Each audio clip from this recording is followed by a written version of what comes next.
சிந்தனையாளர் பேரவையினுடைய திங்கள் நிகழ்வாக நடைபெறுகிற கருத்தரங்கத்தினுடைய தலைவர் தோழர் உதயன் அவர்களே, இங்கே வீழ்ச்சியுறு தமிழகத்தில் எழுச்சி வேண்டும் என்ற தலைப்பில் கவிபாடி இருக்கிற பாவலர்கள் சுயமரியாதை இயக்கம் ஒரு மீள்பார்வை என்ற தலைப்பில் கருத்துரை ஆற்றுமாறு என்னை பணித்துள்ளீர்கள். தோழர் உதயன் இங்கே குறிப்பிட்டது போல 100 ஆண்டு நிறைவை கண்டிருக்கிற இந்த சுயமரியாதை இயக்கம் இந்த தேதியிலே தொடங்கியது, இந்த தேதியிலே 100 ஆண்டு காண்கிறது என்று சொல்லக்கூடிய நிலை இல்லை. நீண்ட நெடுங்காலமாக நிலைத்து நின்று கிளை படர்ந்து நிற்கிற ஒரு ஆலமரத்தை போல, விழுது இறங்கி படர்ந்து நிழல் பரப்பிக் கொண்டிருக்கிற ஆலமரத்தை போல இந்த இயக்கத்திற்கும் வேரை தேடி காண்பது இடர்பாடுடையது. குடியரசு 7 வார இதழாக தொடங்கப்பட்ட நாள் அதை குறிப்பிடுவதா? ஆனால் அப்படி தொடங்கும் போது தந்தை பெரியார் காங்கிரஸிலே தான் தொடர்ந்து இருந்தார். அதற்கு பிறகு அவர் காங்கிரஸ் இருந்து வெளியேறிய நாளை குறிப்பதா என்று ஒவ்வொரு நாளாக நாம் குறிப்பிடலாம். மொத்தத்தில் 25 என்ற அந்த ஆண்டை சுயமரியாதை இயக்கத்தின் தொடக்கமாக நாம் கருதுகிறோம். பெரியார் தான் அந்த இயக்கத்தை நிறுவியவர். பெரியார் தான் அந்த இயக்கத்தினுடைய கோட்பாடுகளை, வழிமுறைகளை தீர்மானித்தவர். துணையாக மற்ற சில தோழர்களும் இருந்தார்கள். அமைப்பின் வலிமை மீது, அமைப்பு செயல்பாட்டின் மீது எப்போதும் நம்பிக்கை வைத்திருந்தவராக பெரியார் இருந்தார். 1929 செங்கல்பட்டு மாநாட்டில் அன்றைய காலத்திற்கு புரட்சி என்று சொல்லக்கூடிய தீர்மானங்களை எல்லாம் இந்த மாநாட்டிலே இயற்றினார்கள். இந்த மாநாட்டில் தான் சுயமரியாதை இயக்கம் ஒரு அமைப்பு வடிவம் பெற்றது. அதற்கு பிறகு நடந்திருக்கிற நிகழ்வுகள் எல்லாமே நமக்கு ஏடுகளில் பதிவாகி இருக்கின்றன. கொளத்தூர் மணி அவர்கள் மேற்கொண்ட ஒரு பெருமுயற்சியின் காரணமாக இந்த குடியரசு இதழ்கள் எல்லாமே அச்சு வடிவிலே கிடைக்கின்றன.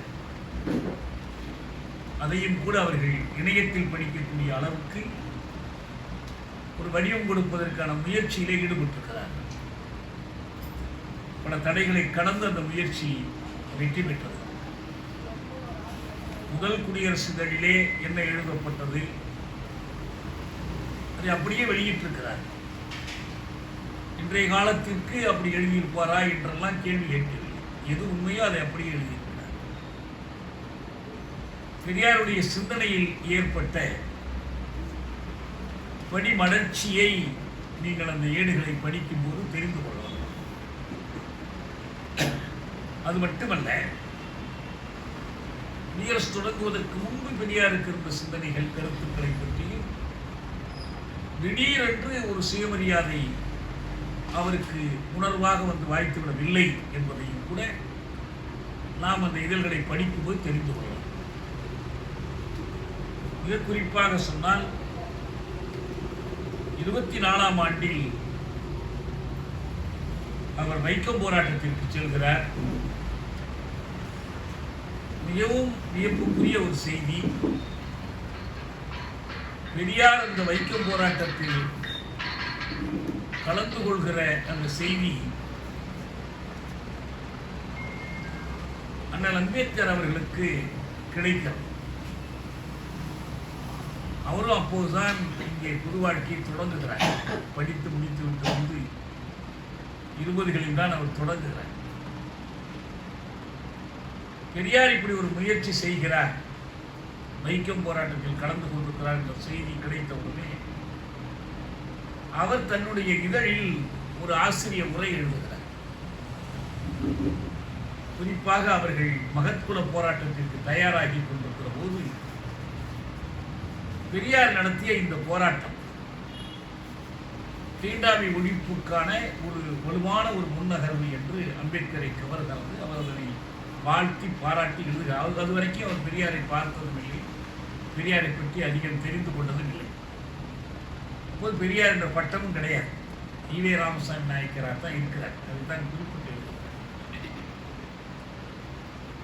பெரியார் அம்பேத்கர் என்ற அந்த இரண்டு முனைகள், சுயமரியாதை இயக்கம் என்பதில் அவர் உறுப்பினராகவில்லை, அல்லது அவர் தொடங்கிய சோஷித் தள் போன்ற அமைப்புகளில் பெரியார் உறுப்பினராக இல்லை.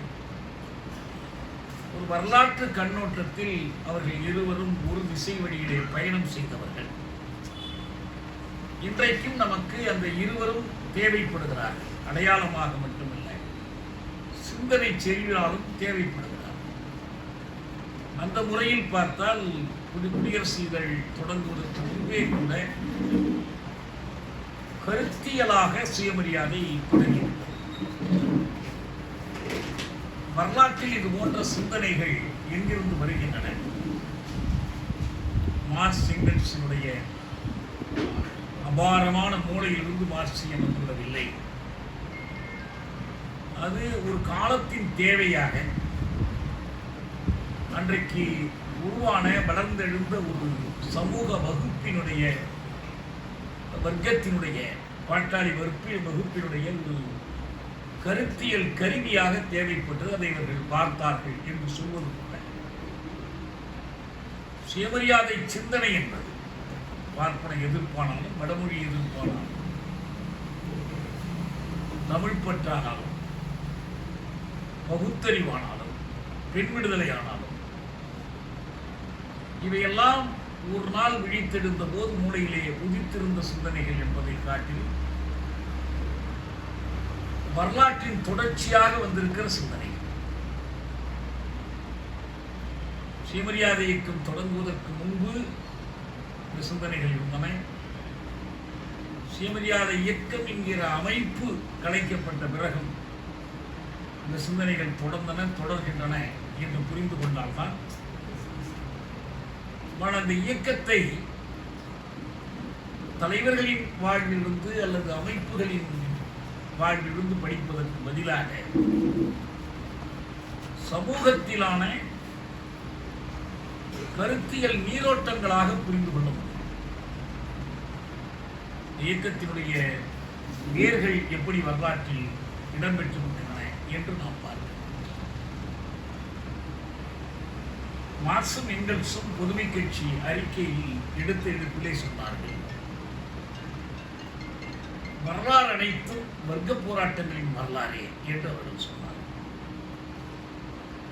வர்க்கத்துக்கும் வர்க்கத்துக்கும் இடையில் போராட்டம் நடக்கிறது, தேசத்துக்கும் தேசத்துக்கும் இடையில் நடக்கிறது. பல்வேறு சமூக நலக்குழுக்கள் தங்களுக்கு இடையிலான நல மோதலின் காரணமாய் ஒன்றுக்கொன்று எதிராக போராடி கொண்டிருக்கின்றன என்று இதற்கு லெனின் விளக்கம் அளித்தார். இதுதான் வர்க்க போராட்டம் என்று விளக்கம். பிறகு அவர்கள் அதில் ஒரு திருத்தம் செய்தார். வரலாறு அனைத்தும் என்று சொல்வதை காட்டிலும் சரியாக சொன்னார், ஏடறிந்த வரலாறு அனைத்தும் என்று சொன்னார். ஏடறிந்த வரலாறு ரிட்டனிஸ்ட், இதுவரையிலுமான ஏடறிந்த வரலாறு முழுவதும்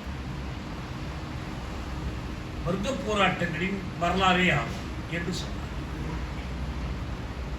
நமக்கு இந்திய துணைக்கண்டத்தில் தமிழ்நாட்டில் இந்த ஏடறிந்த வரலாறு எங்கிருந்து தொடங்குகிறது? எழுதப்பட்ட வரலாறு என்பது எங்கிருந்து தொடங்கும்? நம்முடைய இலக்கியங்களின் தொன்மை பற்றி வரலாறு என்பது ஒரு அறிவியல் துறையாக பிற்காலத்திலே தான் வளர்கிறது. அதற்கு மார்க்சியத்தினுடைய பங்களிப்பு மிக முக்கியமான காரணம். மிகச்சிறந்த வரலாற்று ஆசிரியர் கொசாமி, மமிலா தாப்பர், ஷர்மா, இர்ஃபான் கபி, இவர்கள் எல்லோருமே அவர்கள் அறிவித்துக் கொண்ட மார்க்சியர்கள் என்றாலும் அல்லவென்றாலும் மார்க்சியத்தினுடைய அடிப்படை வழிமுறையை கொண்டுதான் வரலாற்றை ஆய்வு செய்கிறார். வரலாற்றை தற்செயல்களின் தொகுப்பாக, மன்னர்களின் வீர பராக்கிரமங்களின் வரலாறாக, பாவலர்களின் காப்பியங்களின் வரலாறாக, எழுத்தாளர்களின் எழுத்தோவியங்களின் வரலாறாக, பேச்சாளர்களின் முழக்கங்களின் வரலாறாக இல்லாமல் உழைக்கும் மக்களின் வரலாறாக, புதியனவற்றை படைக்கிற மக்கள் சமூகத்தின் வரலாறாக ஆய்ந்தால்தான் உண்மைகளை கண்டறிய முடியும் என்பதற்கு மார்க்சும் எங்கெல்ஸும் தான் வழிகாட்டினார். அப்படி பார்க்கிற போது இந்தியாவில், தமிழ்நாட்டில் வரலாறு எழுதுகிற காலத்துக்கு முன்னர் வரலாறு எந்த விதத்தில் நமக்கு பதிவு செய்யப்பட்டது? ஒன்று, இலக்கியத்தின் வாயிலாக பதிவு செய்யப்பட்டது. வரலாற்று நூல் என்று அதெல்லாம் பேர் கிடையாது. அல்லது இலக்கியம்னா அதில் புராணங்கள், காப்பியங்கள் எல்லாமே ஸ்மிருதிகள், வேதங்கள் எல்லாம்.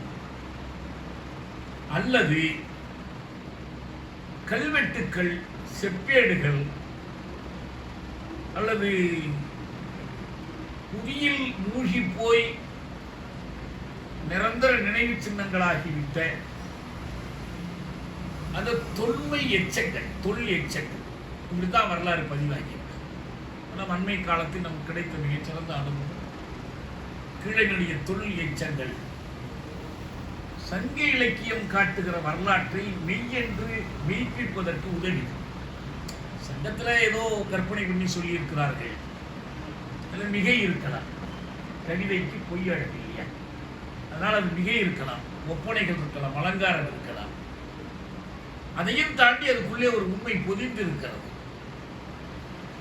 அது உண்மைதான் என்பதை மெய்ப்பிக்கக்கூடிய சான்றுகள் நமக்கு கீழடி தொல்லைச்சங்களில் கிடைத்தது.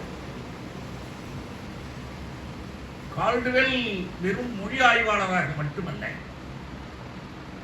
அவர் தொல்பொருள் ஆய்வாளராகவும் திகழ்ந்தார். அவரே அந்த அகழ்வாய்வில் ஈடுபட்டார். கொக்கை இந்த இடத்தில் இருந்தது என்பதை அவர்தான் கண்டறிந்து சொன்னார். அப்படி ஒரு ஆய்வாளராக இருந்து அவர் செய்த காரியங்கள் மற்ற ஆய்வாளர்களின் முடிவுகளை எடுத்துக்கொண்டு அவற்றிலிருந்து முடிவுகளை எடுத்து பார்க்கிற போது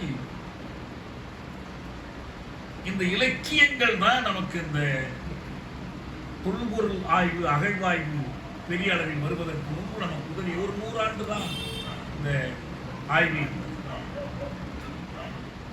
மொஹஞ்சதாரோ, ஹரப்பா கண்டறியப்பட்டதும் அதற்கு பிறகு அன்றைக்கு இருந்த பிரித்தானியர் இந்த ஏஎஸ்ஐ, ஆர்கியாலஜிக்கல் சர்வே ஆஃப் இந்தியாவினுடைய தலைவர் எனக்கு உடனே பேர் மாற்றிருந்தது.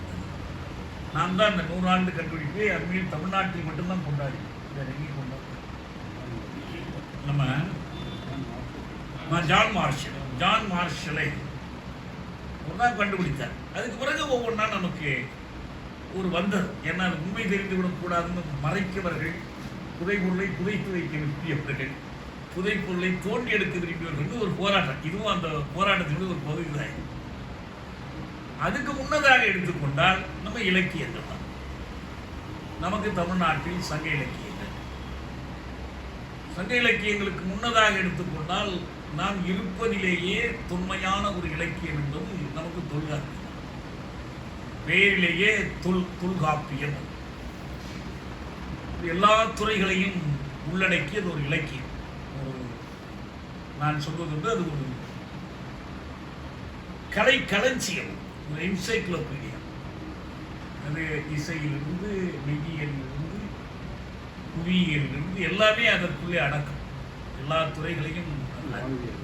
அந்த தொல்காப்பியத்திற்கான தொன்மை என்பது பற்றி எப்படியும் ஒரு சர்ச்சை. எல்லாமே ஒரு கூட்டி கழித்து பார்த்தால், பல்வேறு ஆய்வுகளின் முடிவுகளை எடுத்து பார்த்தால் 2000வது நமக்கு இப்போ 2025 ஆச்சு. இந்த கிறிஸ்துவுக்கு பிந்தைய காலம். இப்போது அப்படி சொல்றது இல்லை, பொது ஊழின்னு சொல்லும். ஏன் ஒரு மத பெயர் பயன்படுத்த வேண்டாங்க.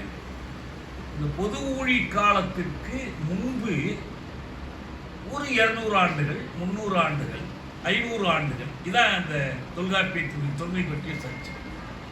ரொம்ப மிகையா சொன்னாலும் ஒரு 700 ஆண்டுகள் சொல்வார். இந்த 3000 ஆண்டுகளோ 5000 ஆண்டுகளோ இல்லை.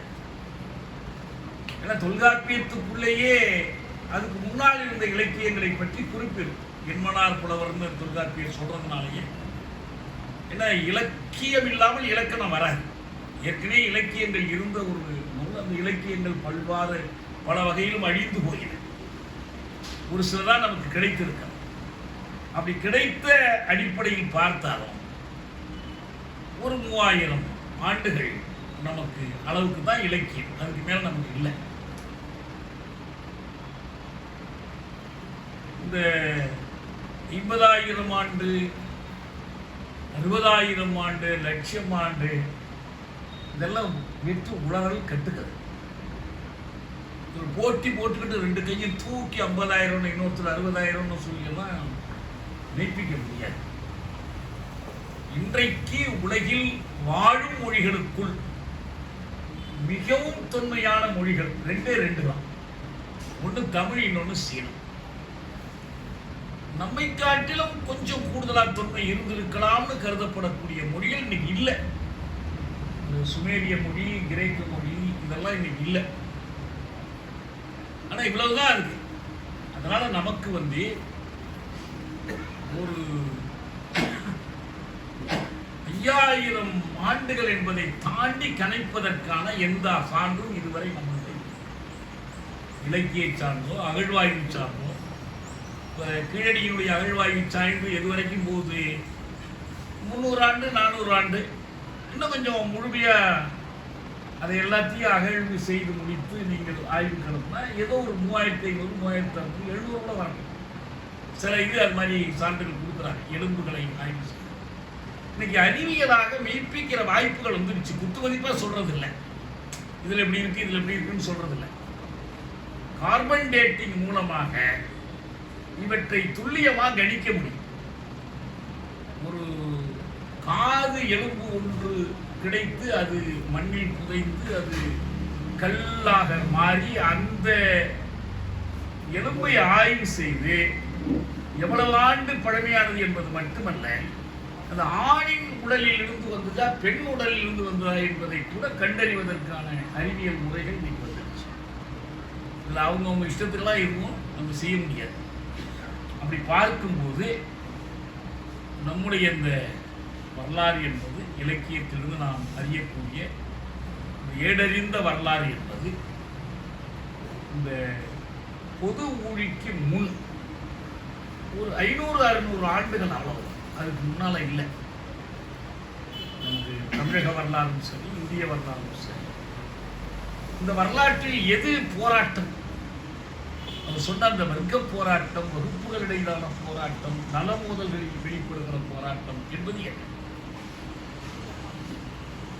ஆரியர்கள் படையெடுத்து வந்ததிலிருந்து தொடங்கும். அண்ணா அவர்கள் ஆற்றங்கரையினுடைய உரையினுடைய முதல் வாக்கியத்திலேயே சொல்வர், ஆற்றங்கரையிலே, சிந்து நதி ஆற்றங்கரையிலே இந்த தமிழர் நாகரிகம் செழித்திருந்தது, ஆரியர் வந்தனர், அதை அழித்து விட்டனர் சொல்லி ஆரம்பிப்பார். இந்த 3000 to 4000 ஆண்டுகளுக்கு உட்பட்டதாக அந்த சிந்து நதி நாகரிகம் இன்னும் துல்லியமா வருங்காலத்தில் கணிக்கும். நல்ல ஆய்வாளர்கள்லாம் வந்துட்டாங்க. நிறைய உண்மைகளை மறைக்க துடிக்கிற அதிகாரங்களை எதிர்த்து அவங்க உண்மைகளை வெளிக்கொண்டு வந்துருக்கிறாங்க. இவ்வளவுதான் நமக்கு. இதுக்கு மேல நீங்க 10,000 ஆண்டு வரலாறு, 20,000 ஆண்டு வரலாறு, அதெல்லாம் ஒண்ணும் கிடையாது. அப்ப இந்த வரலாற்று காலத்தில் அன்னைக்கு இருந்த அந்த போராட்டம் என்ன? ஆரியர்கள், ஆரிய பார்ப்பனர்கள் விரிவாக வட இந்தியாவில் இந்த ஆரிய வர்த்தம் என்று சொல்லப்படுகிற அந்த பகுதியில் வளர்ந்து மன்னர்களை தங்களுக்கு சாதகமாக மாற்றிக்கொண்டு வேள்வியை ஒரு சமய நெறியாக கடைபிடித்து வேள்விகளை தோற்றுவித்தார். இந்த வேள்விகளுக்கு நீ என்ன செஞ்சாலும் அதன் பலன் உனக்கு கிடைக்கும். அப்பதான் உன் ஆட்சியை பாதுகாக்க முடியும். அப்பதான் மக்களை அடக்கி வைக்க முடியும், அப்போதான் மழை பெய்யும், அப்போதான் நெல் விளையும். இது மாதிரி ஒவ்வொன்றிலையும் வேள்வியை முன்னிறுத்தி கொண்டிருந்தார். இது யார் முக்கியமான ஆரிய பார்ப்பனர்கள் இதை வழிநடத்தி கொண்டிருந்தார். அவங்க கையில தான் மன்னர்களெல்லாம் அடங்கி கிடந்தாங்க. பல சாம்ராஜ்யங்களையே இந்த அடிப்படையில் அவங்க உருவாக்கினாங்க. இதை எதிர்த்து போராட வேண்டும் என்ற போக்கு இயல்பாகவே வருது. இயங்கியல் விதிப்படி ஒரு வெயில் என்பதற்கு எப்போ பொருள் இருக்குன்னா நிழல் இருந்தால் தான் பொருள். இருண்ட பகல்னு சொன்னா பகல் என்பதே இருட்டு என்று ஒன்று இருந்தால்தான் இருண்ட பகலாக. ஆக இந்த எதிர்நிலை என்ன? இந்த சிரமணர்கள் மன்னிக்கணும், இந்த பார்ப்பனர்களுக்கு ஆரியர்களுக்கு எதிராக இவர்கள் கைக்குள் போட்டு கொண்டு விட்ட அந்த மன்னர்களுக்கு எதிராக எப்படி போராடுவது? யார் போராடுவது? நாம் ஒன்றை வரலாற்றை பயிலுகிற போது என்ன புரிந்து கொள்ளணும்னா, நாம் எல்லோரும் கூடி இன்னைக்கு இப்படி எல்லாம் நடக்குது, பாசிசம் வளருது, பார்ப்பனியம் வளருது, ஆட்சி அதிகாரம் கொட்டமடிக்குது, போலீஸ் கொடுமைகள் நடக்குது அப்படின்னு சொன்னா உடனே என்ன நம்ம முடிவு பண்றோம்? சரி, நம்மலாம் ஒன்றுபட்டு இருந்தால் தான்ப்பா ஏதாவது செய்ய முடியும். நம்மளாம் ஒன்றுபட்டு ஒரு சங்கம் அமைக்கலாம், ஒரு கழகம் அமைக்கலாம், ஒரு கட்சி அமைக்கலாம், ஒரு இளைஞர் நற்பணி மன்றம் அமைக்கலாம். இதெல்லாம் எந்த காலத்துல? இன்றைய காலத்தில். நீங்க குறிப்பா 1857 முதல் இந்திய விடுதலை போருக்கு பிறகுதான் அரசியல் கட்சிகள் முன்னுக்கு வருது. காங்கிரஸ் கட்சி முன்னுக்கு வருது, அப்புறம் சில கட்சிகள் முன்னுக்கு வருது. அதுக்கு முன்னால என்ன? அதுக்கு முன்னால அப்படியெல்லாம் சங்கம் அமைக்க முடியாது, கூடியெல்லாம் அமைப்பு கட்ட முடியாது, கருத்து திரட்ட முடியாது, தர்ணா போராட்டம்லாம் நடத்த முடியாது. ஒரே ஒரு வழி என்ன? எதிர்த்து சண்டை போடணும், படை திரட்டி சண்டை போடணும். ஒரு காலத்தில் ஸ்பார்டகஸ் ரோமானிய அடிமைகளை திரட்டி சண்டை போட்டான். ஜெயிக்க முடியுதோ இல்லையோ, சண்டை போட்டு ஒரு சில பகுதிகளை மீட்டு கைப்பற்றினான். ரோமானிய ஆண்டைகளை விரட்டி அடிச்சிட்டாங்க. அப்புறம் தான் அவங்க திருப்பி வந்து ஆட்சிகளை பிடிச்சிட்டாங்களா. மார்க்ஸ் தனக்கு ரொம்ப பிடித்தமானவனாக ஸ்பார்டகஸை சொன்னார். பெரிய வரலாற்று நாயகன் யாருன்னா ஸ்பார்டகஸ் தான் என்று சொன்னார். இப்போ இது போல பல கழகங்கள் நடந்திருக்கு. அடிமைகள் கழகம் நடந்திருக்கு, ஒடுக்கப்பட்டவருடைய கழகம் நடந்திருக்கு. அந்த மாதிரி பார்க்கிற போது இங்கே அப்படியெல்லாம் செய்ய முடியாத போது இதற்கு எதிரான உணர்வு கொண்டவர்கள் அவங்க எல்லா சாதிகளிலும் இருந்தாங்க. பார்ப்பனர்களை எதிர்க்கணும், ஆரியர்களை எதிர்க்கணும், அவர்கள் கைக்கு அடக்கமான இந்த மன்னர்களை எதிர்க்கணும். இந்த மன்னர்களை எதிர்க்கணுங்கிறதுல குறியில மன்னர்களும் சேர்ந்து வருவாங்க. நம்ம என்ன பண்ணலாம் அப்படின்னு. ஆனால் அவங்களுக்குலாம் செய்யறதுக்கு வழி எதுவும் தெரியல.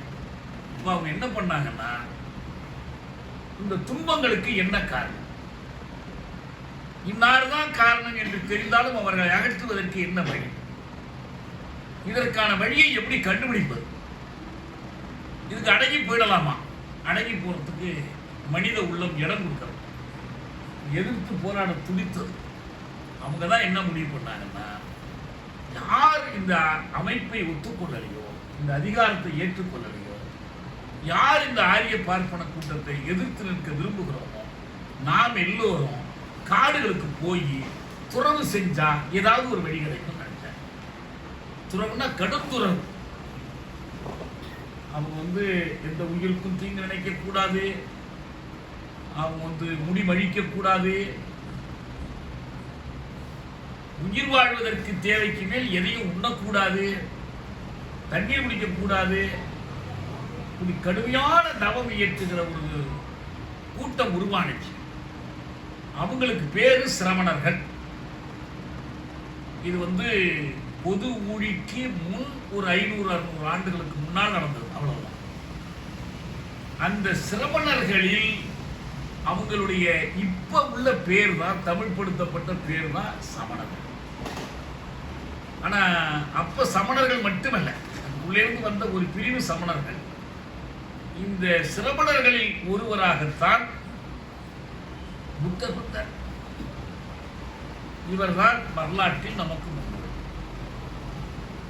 மதம்லாம் வேண்டாம், கடவுள் நம்பிக்கையெல்லாம் வேண்டாம் என்று எல்லாவற்றையும் இரக்கமின்றி அடித்து துவைத்த பெரிய போற்றிய ஒரு மத தலைவர் புத்தர். நான் பக்கத்துல இருந்து பார்த்துருக்கிறேன். மேடைகள்ல குழந்தைகளுக்கு பேர் வைக்க கொண்டாந்து கொடுத்தா சித்தார்த்தன் தான் முதல் பேரே வைப்பார். அப்புறம் அவருக்கு பிடித்தமா காமராஜ் பேர் வைப்பார், வேறு சில பேர் வைப்பார். ஆனால் சித்தார்த்தன் தான் அவருக்கு ரொம்ப பிடித்த பேர், அதிகமாக வைப்பார். தமிழ்நாட்டில் நிறைய பேர் அவரால் சித்தார்த்தன் பேர் வைப்பார். அவர் புத்தரை அந்த அளவுக்கு புரிந்து கொண்டிருக்கிறார். இன்னைக்கு வரைக்கும் ஆய்வுகள்லாம் பெருசா வராத ஒரு காலத்திலேயே இந்த சமூகத்தில் பார்ப்பனத்தை எதிர்த்து, ஆரியத்தை எதிர்த்து ஒரு வழிகாட்டியான ஒரு அறிஞனாக புத்தரை அவர் ஏற்றுக்கொண்டார். புத்தன் என்ற சொல்லே அறிவன் என்பதை குறிக்கும். வாளறிவன் என்பது மிகச்சிறந்த அறிவுடையவன். அது யாருன்னா புத்தர் தான். இன்னொரு பக்கத்தில் இந்த புத்தருடைய வரலாறு பற்றியே இப்ப இருக்கிற தெளிவு எனக்கு இல்லை. ஏன்னா அண்ணல் அம்பேத்கர் அவர்கள் எழுதிய ஒரு மிகச்சிறந்த படைப்பு இறுதி காலத்தில் எழுதியது புத்தா அண்ட் ஹிஸ் தம்மா. புத்தரும் அவர் தம்மம். அவரால் அதை அச்சிட்டு வெளியிட முடியல. அரசமைப்பு சட்ட வரைவு குழுவினுடைய தலைவராக இருந்தவர், அவ்வளவு நீண்ட அரசியலுக்கு சொந்தமானவர், வைஸ்ராய் கவுன்சிலில் இடம்பெற்றவர், புதிய இந்தியாவினுடைய சட்ட அமைச்சராக இருந்தவர். அவரால் இந்த புத்தகத்தை வெளியிட முடியல. இந்த புத்தகத்தை வெளியிடுவதற்கு உதவி கேட்டு புத்தருக்கு 2500வது பிறந்த நாளை வருகிறது. அதுக்காக அரசு ஒரு குழு அமைத்திருக்கிறது புத்தகம் வெளியிடுவதற்கு. எனக்கு அவர் தன்னுடைய அம்பேத்கர் 20 வயசுல திருமணம் செய்து 8 ஆண்டு காலம் வாழ்க்கையில இருந்து அதுல ஒரு மகன் பிறந்து அவர் எல்லா கல்வியும் கற்று, இந்த கல்வியில தத்துவ கல்வி, மெய்யியல் கல்வி எல்லாம் உண்டு. இவருக்கும் பரமாத்மா இல்லை, எல்லாம் ஒரே தான் அடிமையாக கருதப்படுறவங்களுக்குள்ள இருக்கிறது. இந்த அத்வைதம் என்பது, அதனால்தான் அவருக்கு பிரசன்ன புத்தர்னு பேர் வந்துச்சு. யாருக்கு? சங்கராச்சாரியாருக்கு, ஆதிசங்கருக்கு அந்த பேர் வந்துச்சு. இப்படி தொடர்ந்து போராட்டம். இந்த போராட்டம் எல்லா போக்குகளோட, சைவம் வைணவ போராட்டங்கள், துவைதம் அத்வைதத்துக்கு இடையிலான போராட்டங்கள், இது எல்லாத்திலையும் இது இழையோடி நிற்குது. ஆனால் நவீன காலத்தில் இந்த போக்குகளுடைய வெளிப்பாடாகத்தான் அம்பேத்கர் பெரியாருடைய போராட்டம் வந்துச்சு. அது ஒரு நீண்ட வரலாறு. இதெல்லாம் நம்ம இன்னைக்கு அதுக்குள்ள விரிவாக போக வேண்டியது. தொடங்குறது இப்படிதான். அப்படி பார்க்கிற போது நாம் பேசக்கூடிய சுயமரியாதை இயக்கத்துடைய வரலாற்று வேர்கள் 100 ஆண்டு அல்ல, 2000 ஆண்டு பழமையான போராட்டத்திற்கான அறிவோடு அவர்கள் அந்த முடிவுகளை எடுக்கிறாங்க. 29லேயே சாதி பெயர்களை துறப்பதுன்னு முடிவு எடுத்துறாங்க. இன்னைக்கு வரைக்கும் இந்தியாவுடைய மற்ற பகுதிகளில் எந்த கட்சியும் இயக்கமும் அந்த முடிவுக்கு வரல. ஆனால் அவங்க அன்னைக்கே அந்த முடிவை எடுக்கிறாங்க. இதில் பல இழைகள் வந்து கலக்கு. இது அரசியல் காரணங்களால் இது எல்லாம் ரொம்ப நல்லதா இல்லையா? எப்பயுமே வரலாற்றில் இப்படி நடந்திருந்தால் நல்லா இருக்கும், இப்படி நடக்காமல் இருந்தால் நல்லா இருக்கும் என்று யூகம் பண்றதுனால பயனே இல்லை. நீங்கள் ஒரு ஆற்று வெள்ளம் பாய்ந்து வருகிற போது 2 பக்கம் சிமெண்ட் கரை கட்டி அது இப்படியே போயிருந்தா நல்லா இருக்கும் என்று சொல்ல முடியாது. ஆறுகள் அவ்வப்போது திசை மாறி பாயும். சில நேரம் அது போன திசைக்கு எதிர் திசையில் கூட போகும். அதில் வன்று பல கிளைகள் கலக்கும். எல்லாத்தையும் சேர்த்து தான் அந்த இயக்கம் என்கிற ஆற்று வெள்ளம் ஓடிக்கொள்ளும். இப்போ இதில் நீதி கட்சி வந்துச்சு. இப்போ நம்ம அன்னைக்கு கூட பேசும்போது சொன்னாங்க, நம்ம ஒரு கூட திராவிட இயக்கம், திராவிட இயக்கம், சுயமரியாதை இயக்கம் இரண்டும் ஒவ்வொரு இயக்கத்தினுடைய 2 பெயர்கள், 2 சினானிமஸ் என்று குறிப்பிடுவோர் உண்டு. ஆனா என்னன்னா, சுயமரியாதை இயக்கம் தொடங்கப்பட்ட பிறகும் நீதி கட்சி தனியா இயங்கிட்டு இருந்துச்சு. சுயமரியாதை இயக்கம் நீதி கட்சியும் எதிரெதிர் முகாம்களில் செயல்பட்டுக் கொண்டிருந்தாங்க. சில பொதுத்தன்மைகள் இருந்துச்சே தவிர, இந்த பொதுத்தன்மையில மிக முக்கியமானது பார்ப்பன எதிர்ப்பு. பார்ப்பன மேலாதிக்கத்தை எதிர்ப்பதுங்கிறதுல ஒன்றா இருந்தாங்க.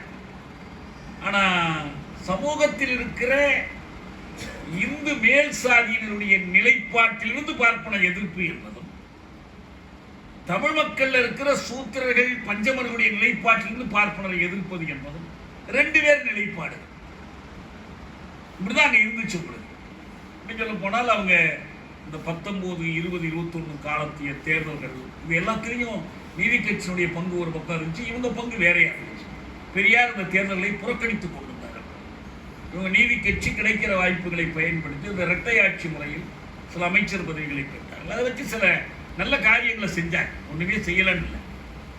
இப்ப அதனால வேண்டி இப்ப இது ரெண்டும் அடங்குமா இல்லையா என்ற விவாதத்தை காட்டிலும் சுயமரியாதை இயக்கம் என்பது நல்லா புரிந்து கொள்ள வேண்டிய ஒரு செய்தி என்னன்னா, இது இந்த சமூகத்தில் வாழ்கிற ஒவ்வொரு மனிதனுடைய தன்மதிப்பை காப்பதற்கான இயக்கம் அல்ல. நீ உன்னுடைய மரியாதையை காப்பாற்றிக்கணும், நீ தன்மானத்தோடு வாழணும் என்று ஒரு போதனை செய்து கொண்டு அப்படி வாழ்த்துக்கு போற இயக்கம் அல்ல. ஏன்னா ஒரு சாதி சமூகத்தில், வர்ண சாதி சமூகத்தில் உன்னுடைய பெருமையையும் சிறுமையையும் உன்னுடைய செயல்பாடு தீர்மானிக்கிறது அல்ல. இந்த வர்ணசாதி கட்டமைப்பில் உனக்கு ஒதுக்கப்பட்டிருக்கிற இடம், நீ வகிக்கிற இடம் தான் தீர்மானிக்கும். வர்ணசாதி கட்டமைப்பில் இழிவாய் இருக்கிற ஒரு தனி மனிதன் தன்னை மட்டும் உயர்த்தி இவர்களுக்கு உரிய மதிப்பை பொருளியலில், அரசியலில், பண்பாட்டில் பெறுவதன் மூலம் தான் இந்த தன்மதிப்பு. மகன் போராட்டம், மனுஸ்மிருதி எரிப்பு, வரிசையா ஒரு பக்கம் அம்பேத்கர் இந்த நிலைப்பாடுகளில் வர அவர் அரசமைப்பு சட்டம் அதுக்கு உட்பட்டு போறாரு, அந்த வழிமுறைகளை கடைபிடிக்கிறார். இப்போ நீங்கள் 1925 வெளிவந்த குடியரசு இதழ்களை பார்த்தோம்னா அவர் ஸ்ரீலஸ்ரீ ஞானியாருடைய வாழ்த்துக்கள் தேசாபிமானம், பாஷாபிமானம், தெய்வாபிமானம் ஆகியவற்றை வளர்ப்பதற்காக நாங்கள் இந்த முயற்சியை தொடங்குறோம். பி.டி. தியாகராயர் இறந்த போது அவருக்கான இரங்கல் செய்தி குடியரசுல வரும். இந்த இரங்கல் செய்தி